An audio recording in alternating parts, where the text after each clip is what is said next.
Bismillahirrahmanirrahim.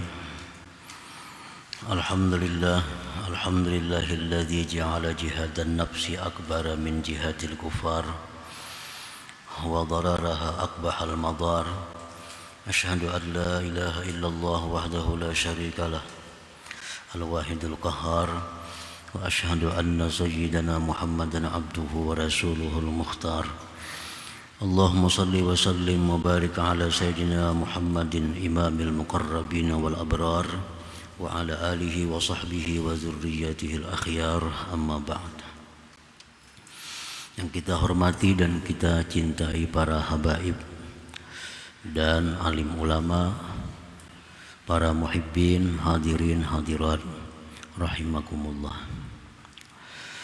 Puji syukur yang setinggi-tingginya kita haturkan kehadirat Allah Subhanahu wa ta'ala, yang mana dengan taufik dan hidayahnya kita malam ini kembali dikumpulkan di majelis yang penuh berkah ini. Salawat salam atas junjungan kita Nabi besar Muhammad sallallahu alaihi wasallam dan seluruh keluarga, sahabat, zuriat dan pengikut beliau sampai hari akhir. Para muhibbin rahimakumullah, al-hikmatus sabi'atu wal khamsuna ba'dal mi'ah minal hikamil ataiyah. Hikmah yang ke-157 dari Al-Hikam.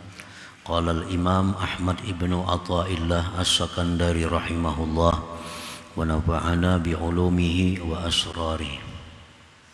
Hazzun nafsi bil ma'siyati zahirun jali wa hazzuha bit ta'ati batinun khafi wa mudawatu ma yakhfa sa'bun ilaju.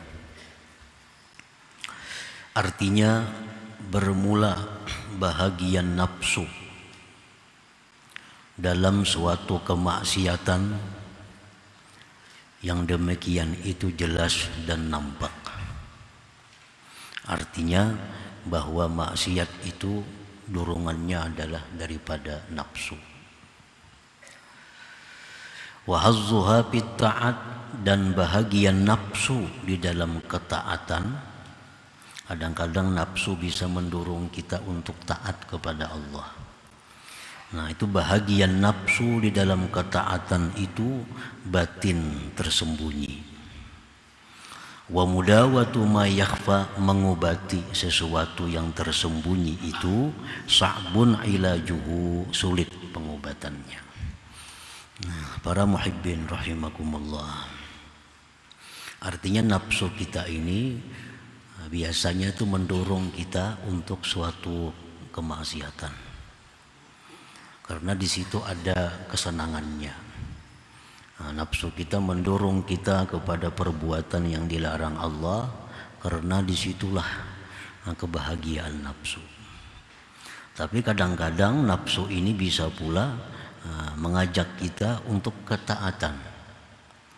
Nah, nafsu bisa membawa kita, membisikkan kepada kita untuk berbuat taat. Nah, itu adalah sesuatu yang mesti diwaspadai, yang mesti dicermati. Nah, barangkali ini bukan ikhlas karena Allah Subhanahu wa ta'ala. Sya'nun nafsi an tatluba ma fihi hazzun laha. Keadaan nafsu bahwa dia menuntut akan sesuatu yang pada sesuatu itu adalah bahagian baginya. Nafsu itu artinya menuntut sesuatu yang menyenangkan dia. Bagian nafsu itu sudah fitrahnya si nafsu itu. Nah, nafsu ini memang keadaannya mencari kesenangannya. Wa hazzuha bil ma'asi, bermula bahagian nafsu, kesenangannya nafsu dalam kemaksiatan zahirun jaliyun, nampak dan jelas. kastilzazin bil muharramat wa tarkil wajibat, seperti bersenang-senang berlezat-lezat dengan yang diharamkan Allah dan meninggalkan kewajiban-kewajiban yang diwajibkan oleh Allah. Nah, para muhibbin rahimakumullah, dalam satu kemaksiatan di situ jelas kesenangan nafsu, bersenang-senang dengan yang diharamkan oleh Allah, meninggalkan yang diwajibkan oleh Allah. Karena nafsu ini memang keadaannya suka perai, nafsu ini suka santai, nafsu ini suka istirahat. Nah itu memang tugasnya, memang fitrahnya nafsu demikian. Keinginannya itu jangan ada beban, jangan ada kewajiban. Nah itu kesenangan nafsu. Jadi dalam sebuah kemaksiatan di situ ada peranan nafsu, itu jelas nampak kelihatannya. Wa mudawatuha hayyinun, dan mengobatinya nafsu yang demikian tadi hayyinun, itu mudah, asal mau berubat artinya. Kalau nafsu kita ini selalu mengarah kepada maksiat, nafsu kita selalu ingin meninggalkan yang diwajibkan Allah, nafsu kita malas melakukan hak-hak yang mestinya kita laksanakan, itu mengobatinya itu nyaman, asal mau berubat saja, nah bisa berhasil. Wa hazzuha bitta'at, sedangkan bahagian nafsu di dalam suatu ketaatan, dalam satu ibadat, katalabil karamat, seperti menuntut karamat.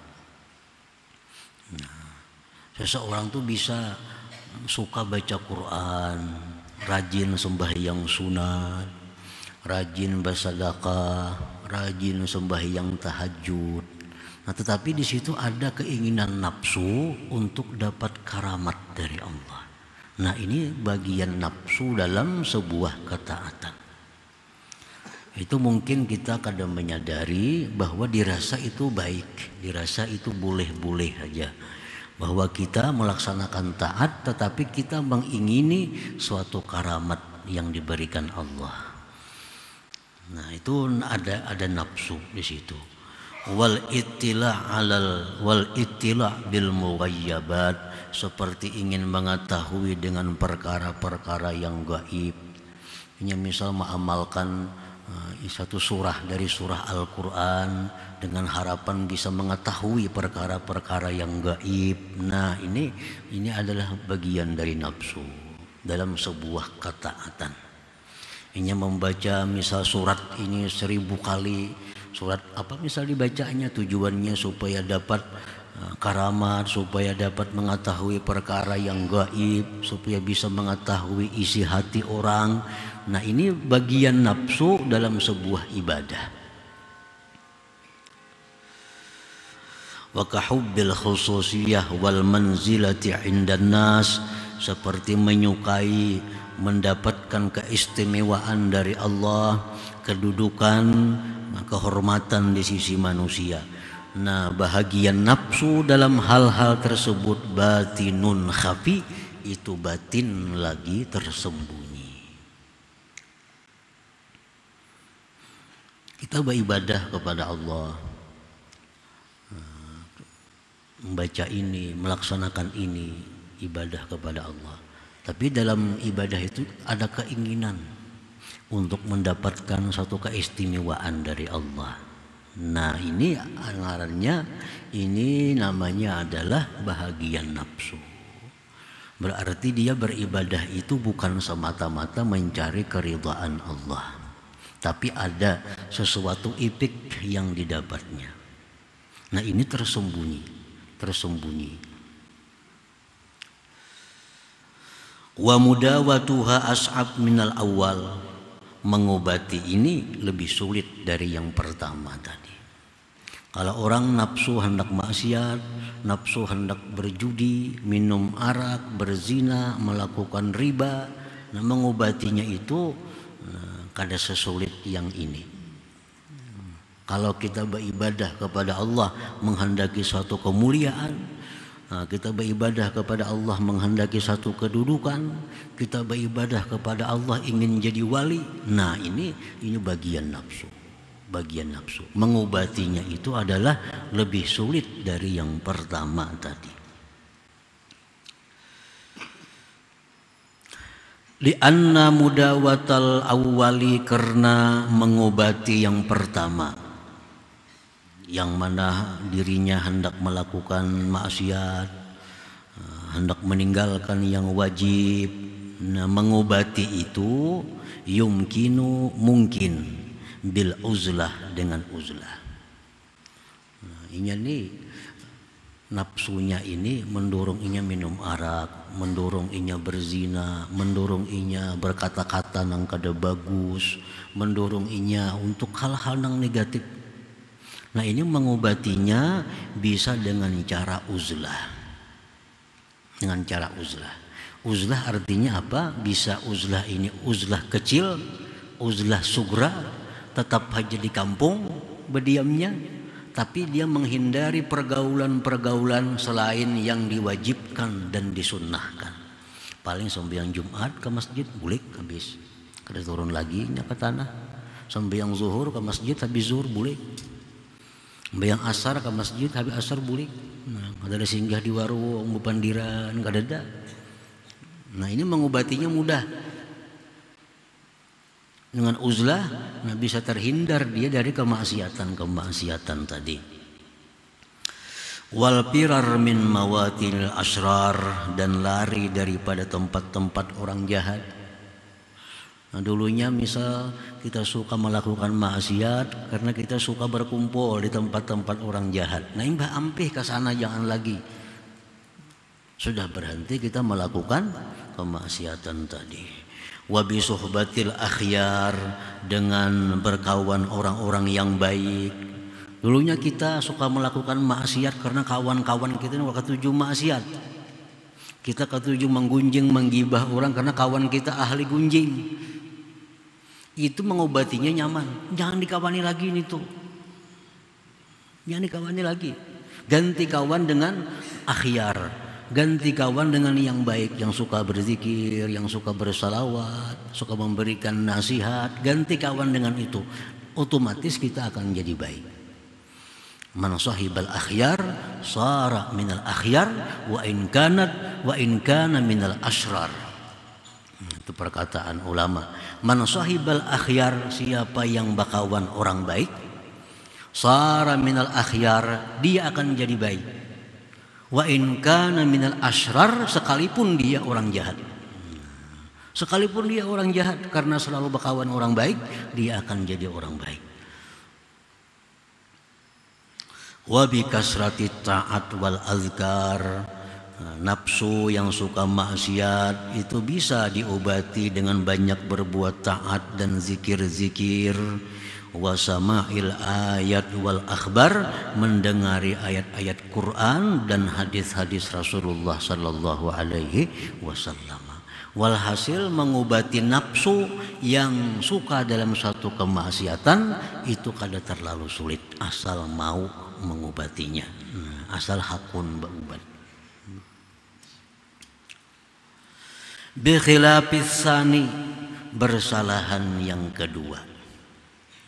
Bersalahan yang kedua ini sulit mengobatinya. Ini kada mampan dengan dibawa uzlah, bisa babanget.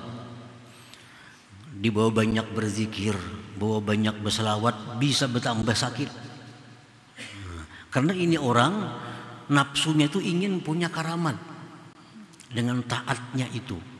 Nah, ini orang ingin punya keistimewaan. Ini orang dengan ibadatnya mengingini bahwa dia tahu rahasia-rahasia yang akan terjadi. Nah, ini beribadah, berbuat taat, tapi ada bahagian nafsu di situ. Nah, mengobati ini kada bisa dengan uzlah, kada bisa dengan banyak berzikir. Karena makin banyak berzikir, ini makin sangat mengharapkan dapat karamat. Makin banyak bersalawat, makin mengharapkan banyak dapat keistimewaan dari Allah. Nah, ini makin menunjul nafsunya. Nah, bi khilafis sani, Yang kedua ini berat pengobatannya. Pala yudawihi, maka tidak bisa mengobati akan yang kedua ini illa syaikhun, kecuali guru, mursyidun, yang membimbing kepadanya. Nah, kecuali ini guru khusus, maka ini dokter spesialis maka ini. Jadi orang semacam ini jangan hendak mengulah amalan sendiri, jangan hendak mengulah pekerjaan sendiri, harus di bawah bimbingan seorang guru yang membimbing dia. Illa pala yudawihi, tidak bisa mengobati akan dia illa kecuali syaikhun, seorang guru, waliyun, yang wali, mursyidun, yang membimbing dia. Nah, karena bila gurunya memberinya amalia-amalia, ini kada tahu apa-apa faedahnya, maka ini akan mengamalkan itu semata-mata karena Allah, semata-mata karena mengharapkan keridaan daripada Allah. Ini kada tahu. Kan guru baca ini, baca ini, baca itu, jangan tahu faedahnya, pokoknya baca ini. Nah, jadi bacanya kada tahu. Jadi apa kayaknya kada tahu. Nah, pokoknya yang mengamalkannya semata-mata untuk mencari keridaan Allah Subhanahu wa taala. Nah, kalau hal-hal yang tadi kada bisa mengobati dirinya kecuali di bawah pengawasan pendidikan seorang syekh waliyin mursyidin tadi. Yashabuhu, yang dia sertai akan itu guru tadi, akan syekh tadi, bil mahabbati shadiqah, dengan kecintaan yang benar, wat tasdiqil jazim, dan keyakinan, kepercayaan yang bulat terhadap gurunya itu. Nah, orang ini mesti menyertai gurunya dengan modal kecintaan yang benar-benar cinta kepada gurunya, ditambah keyakinan, kepercayaan yang bulat terhadap gurunya. Artinya apa yang diberikan gurunya itu pasti membawa kebaikan kepada dirinya. Itu menurut keyakinan dalam hatinya. Nah, dengan itu bisa diobati ini. Bisa diobati. Nah, para muhibbin rahimakumullah. Fal wajibu 'alal 'abdi ittihamu nafsihi wa muraqabatuha. Maka wajib atas seorang hamba itu berburuk sangka kepada nafsunya dan mengintainya. Nah, dalam hati kita ini ada keinginan melaksanakan sesuatu ibadah. Dalam hati kita ada bisikan, baca Quran. Nah, baca Quran. Jangan selalu percaya dengan bisikan hati ini. Ini nafsu kita menyuruh baca Quran, apa? Ada dorongan daripada dalam hati kita bersedekah, jangan langsung bersedekah. Nah, jangan langsung percaya dengan apa yang dibisikkan dalam hati kita, karena kita masih dikuasai oleh nafsu kita. Apapun perbuatan taat yang timbul dari geritik hati kita, jangan langsung dipercaya, jangan langsung diiyakan. Karena barangkali ini ada hal-hal negatif di belakangnya yang akan mencelakakan kita. Nah, oleh karena tadi orang seperti ini harus di bawah bimbingan seorang mursyid yang bujur-bujur, artinya supaya jangan tahu apa-apa. Jam hari ini bersedekah 10.000, jadi gurunya misalnya keluarkan sedekah. Kan pernah isok bersedekah 20.000, keluarkan. Jangan tahu apa-apa. Pokoknya percaya penuh kepada pembimbingnya. Nah, ini bisa hilang karena keinginan nafsu dalam ketaatan kepada Allah Subhanahu wa ta'ala. Nah, maka wajiblah atas seorang hamba itu berprasangka buruk. Jangan percaya kepada dirinya, jangan percaya kepada nafsunya, dan mengintainya. فَإِذَا اسْتَحْلَتْهُ النَّفْسُ بِشَيْءٍ مِنَ الطَّاعَةِ فَأَخْرِجْهَا عَنْهَا إِلَى غَيْرِهَا مِنَ الطَّاعَةِ فَإِنْ ثَقُلَتْ فَاعْلَمْ أَنَّهَا لَهَا حَظٌّ وَلَيْسَتْ لِمَرْضَاتِ اللَّهِ سُبْحَانَهُ وَتَعَالَى. Apabila memaniskan, melezatkan akan dia oleh nafsunya dengan sesuatu daripada ketaatan. Nah, dalam melakukan sebuah taat, misal kita berzikir 1000 sehari misalnya, atau bersalawat 1000 sehari, kenapa ini rasa nyaman nih, rasa manis, rasa nyaman. Coba pang alih ke amalan lain. Coba pindah, keluarkan nafsu itu daripada taat itu kepada taat yang lain. Sekarang zikir ini orang kada berguru nih, kada berguru. Zikir 1000 sehari, salawat 1000, nyaman itu nyaman. Nah, coba pang pindah lain pada itu. Baca Quran pang 2 juz. Ada usah berzikir 1000, ganti lawan Quran 3 juz, nang waktunya sama. Misal berzikir 1000-nya habis setengah jam, baca Quran nang kira-kira setengah jam juga. Ternyatanya baca Quran rasa kada nyaman. Nah, baca Qurannya rasa kada nyaman. Tapi kalau baca zikirnya nyaman, berarti dalam bacaan zikir itu ada kenapsuannya. Berarti ada nafsu di situ. Karena ini sama-sama diridai oleh Allah. Baca Quran diridai Allah, berzikir diridai oleh Allah. Kalau kita mencari keridaan Allah, sama aja nyamannya mestinya. Baca Quran nyaman juga, zikir nyaman juga, karena sama-sama ini keridaan Allah. Tapi kalau kita baca zikir nyaman, baca Quran kada nyaman, berarti baca zikir ini ada sesuatunya yang menyebabkan maulah nyaman itu. Nah, di situ dikhawatirkan ada bahagian nafsu. Mungkinnya baca zikirnya hendak jadi apa dalam dorongan hatinya supaya dapat rahasia-rahasia apa, supaya ingin jadi wali misalnya. Nah, itu bagian nafsu. Orang yang jadi wali kan bakal wali, nang hendak jadi wali itu kalau mau jadi wali. Orang yang wali itu orang terus beribadah kepada Allah, mencari keridaan Allah, mau diangkat jadi wali. Kalau orang baunting berdahulu hendak jadi wali kan mau jadi walinya. Ada kenapsuannya, ada hazzun nafsi, ada kepentingan nafsu dalam ibadahnya itu. Nah, jadi coba itu. Jikalau berat, nah ketahuilah bahwa itu berarti ada nafsu, bukan keridaan Allah Subhanahu wa taala. Nah, para muhibbin rahimakumullah. Nah, apalagi yang kita pindah ini kepada amal yang sebenarnya lebih diridai, lebih disukai oleh Allah. Contohnya nang jelas, kita nih ada bisi sembahyang qadaan contohnya. Nah, sembahyang qadaan banyak, zuhur banyak ketinggalan, asar banyak keadaan bisi. Bila kita melaksanakan qadaan ini, kenapa kita kulir? Kenapa kita malas? Padahal ini diwajibkan dan paling ganal pahalanya. Tapi bila kita sembahyang lain, sembahyang witir, duha, kenapa rajin? Nah, berarti di sini jelas ini ada dorongan nafsu. Nah, bukan mencapai keridaan Allah. Kalau ingin mencari keridaan Allah, pastinya membiriskan nang pardu-pardunya dahulu. Sembahyang banyak berapa tahun nang ada karuan sembahyang.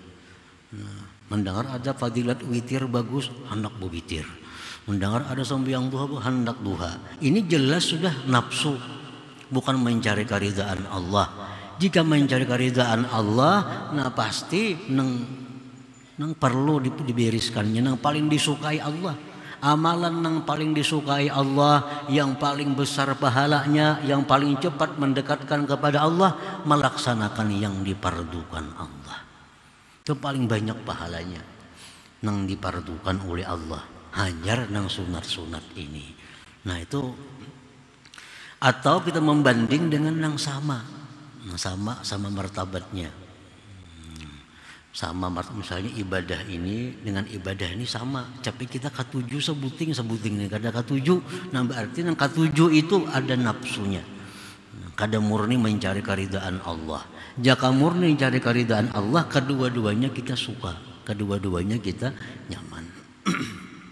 Nah, para muhibbin rahimakumullah, banyak dikisahkan oleh para ulama tentang contoh-contoh ini. Ada seseorang yang begitu rajin tawaf. Rajin tawaf. Tawaf itu apa tuh? 7 kali putaran. Tapi nya rajin tawafnya, suka tawaf.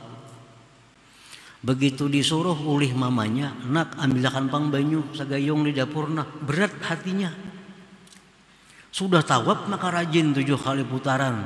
Disuruh mama ambilkan banyu sagayung, kenapa rasa kulir rasa berat? Berarti tawaf tadi kada murni karena karidaan Allah. Berarti tawaf tadi ada sesuatu nafsunya tersimpan di dalamnya. Jakanya mencari karidaan Allah lebih ganal pahalanya melaksanakan suruhan mama ini daripada melaksanakan tawaf tadi. Nah, para muhibbin rahimakumullah. Jadi setiap amalan yang kita rajin, coba kita pindah kepada amalan lain. Kalau sama rajin berarti bagus. Berarti kada ada dorongan nafsu. Kalau satu rajin, satu kada rajin, nah itu berarti ada nafsunya. Kecuali umpamanya nang amalan memang amalan nang rendah misalnya nilainya, nah itu lain masalah. Ini amalan yang kita laksanakan ini amalan yang tinggi nilai di sisi Allah. Lalu kita bila pindah nang randahnya kita kada ketuju. Nah itu lain kisahnya ini. Ini amalan nang sejajar nilainya atau amalan nang lebih abdal. Bila itu malas yang di bawah ini rajin berarti ada kenapsuan. Macam kita misalnya bersedekah yang paling ganal pahalanya lawan ibu bapak, lawan keluarga, karena itu sedekah sekaligus silaturahim. Tapi kita membantu kula ini kenapa maka kulir? Sudah orang lain maka dibantu habis-habisan. Itu sudah jelas ada ikhlas karena Allah. Jakanya ikhlas mencari keridaan Allah, pasti mencari nang ganal pahalanya, pasti mencari nang banyak keridaan Allah Subhanahu wa taala. Nah, itulah nafsu tadi. Setiap ibadah yang dicampuri oleh nafsu itu merusak keikhlasan ibadah itu. Yang mestinya beribadah itu limardatillah, untuk mencapai keridaan Allah, tetapi ternyata ibadah ini untuk bagian daripada nafsunya itu. Nah, para muhibbin rahimakumullah, makanya jar Nabi a'da aduwika nafsuka allati baina jambaik. Paling musuh di antara segala musuh itu adalah nafsu engkau. Yang ada di dalam diri engkau, karena dia bisa mengemas sesuatu kebaikan seolah-olah baik, nah kada tahu di dalamnya yang menggugurkan nilai ibadah itu di sisi Allah Subhanahu wa taala. Kalau kita bisa memerangi nafsu kita, mendidik nafsu kita, itu disebut Nabi jihadun akbar, jihad besar. Melawan orang kafir itu jihadun asgar, jihad kecil. Kita bersama senjata nak berperang lawan orang kafir, itu jihad kecil. Tapi kalau kita berperang melawan nafsu, membendung kehendak nafsu, itu jihadun akbar, jihad besar. Kenapa disebut melawan nafsu ini jihad besar? Melawan orang kafir itu jihad kecil. Satu, kita melawan nafsu ini 24 jam, kada ada perainya. 24 jam. Dan banyak yang dijagai. Nafsu bisa lewat mata, bisa lewat telinga, lewat macam-macam. Nah, kalau orang kafir kita kada selalu berperang. Nah, kada selalu bertamu lawan musuh. Hari ini bawa senjata, bisa musuhnya kada ada. Orang kafir lagi guringan misalnya. Nah, kada ada musuhnya. Tapi kalau nafsu kita 24 jam harus diawasi, harus dijaga. Satu itu jihad nafsu, jihad besar. Yang kedua, orang yang mati dibunuh oleh hawa nafsu itu matinya ke neraka. Orang yang mati dibunuh oleh hawa nafsunya matinya ke neraka. Orang yang hidupnya ini kalah dengan nafsunya matinya ke neraka. Tapi kalau orang kalah dengan orang kafir, dibunuh orang kafir, matinya ke surga. Berperang orang kafir, bunuhnya kita syahid, matinya ke surga. Kalau berperang melawan nafsu, mati kita ke neraka. Nah, makanya Nabi kita mengatakan jihad melawan nafsu itu adalah jihadun akbar, jihad yang besar. Nah, para muhibbin rahimakumullah. Kama waqa'a li ba'dihim annahu haddathathu nafsuhu bil khuruj ila al-ghazwi wa azharat lahu anna dhalika lillahi ta'ala faqala ya rabbi nabbihni limaqsidiha fa inni muttahimun laha. Ada sebagian di antara para ulama yang mana nafsunya mengajak dia untuk keluar berperang. Nah, nafsunya mengajak, ayo kita berangkat, itu orang lagi berperang dengan orang kafir. Dan berperang itu kita karena Allah. Lalu seseorang tadi berkata, wahai Tuhanku ya Rabbi, jagakan kepadaku ini tujuan nafsu sebenarnya itu apa? Karena aku sesungguhnya kada percaya dengan ajakan nafsu itu. Ini nafsu yang membawa berperang. Nah, kita berperang dengan orang kafir, berperangnya kita karena Allah, jangan karena lain-lain. Nah, tapi ujar orang ini, ya Tuhan, hamba kada percaya lawan ajakan itu. Nah, berikan petunjuk. Wafattasha, dan dia memeriksa, dia teliti kenapa nafsunya dipindah hendak benar membuai berperang lawan orang kafir itu. Ngapa iza hiya li ajli an tastariha min mujahadatihi. Oh, sekalinya inya membuai berperang itu karena si nafsunya sudah kalapahan hari-hari diperangi. Siang puasa, malam beribadah, siang puasa, malam beribadah, kalapahan dan nafsunya. Baik kita berperang. Nah, kalau berperang itu kan tahajud pray, semuaan pray, puasa pray. Berperang bang kita. Ini sudah kalapahan itu lalu membawai berperang. Nah, patarakal khuruj ilal ghazwi, maka beliau itu membatalkan dirinya untuk berperang. Kata Hawan Sidin, nafsu ini sudah nyakatuhukan disakiti, ke nafsu ini sudah kalapahan di mujahadah, siang bawa puasa, malam kada beguringan kauyuhan inya. Kita berperang melakas matian jarinya. Nah, fatarakal ghazwa, maka dia meninggalkan akan berperang, wastaghala bima huwa fihi, dan terus bekerja dengan pekerjaan yang biasa. Nah, jadi setiap nafsu walaupun ajakannya itu seolah-olah kebaikan, seolah-olah karena Allah. Nah, coba kita periksa lagi dulu, teliti lagi, barangkali ini ada di dalamnya kesenangan hawa nafsu. Itu mengakibatkan apa yang kita lakukan dari ibadah menjadi tidak ikhlas lagi, tidak sempurna lagi, tidak karena keridhaan Allah Subhanahu wa taala. Nah, kemudian hikmah yang ke-158. Ila hadratin Nabi sallallahu alaihi wasallam al-Fatihah. Ar-Rahmanir Rahim, Maliki yaumiddin, iyyaka na'budu wa iyyaka nasta'in, ihdinas siratal mustaqim, siratal ladzina an'amta 'alaihim. Ya Allah biha, ya Allah biha, ya Allah bihusnil khatimah, ya Allah, ya Allah, ya Allah bihusnil khatimah, ya Allah biha, Allah biha, ya Allah bihusnil khatimah, ya ayyuhar-rajul minhu syafa'atan, sallu alaihi wa sallimu taslima. Allahumma salli wa sallim wa barik alaihi.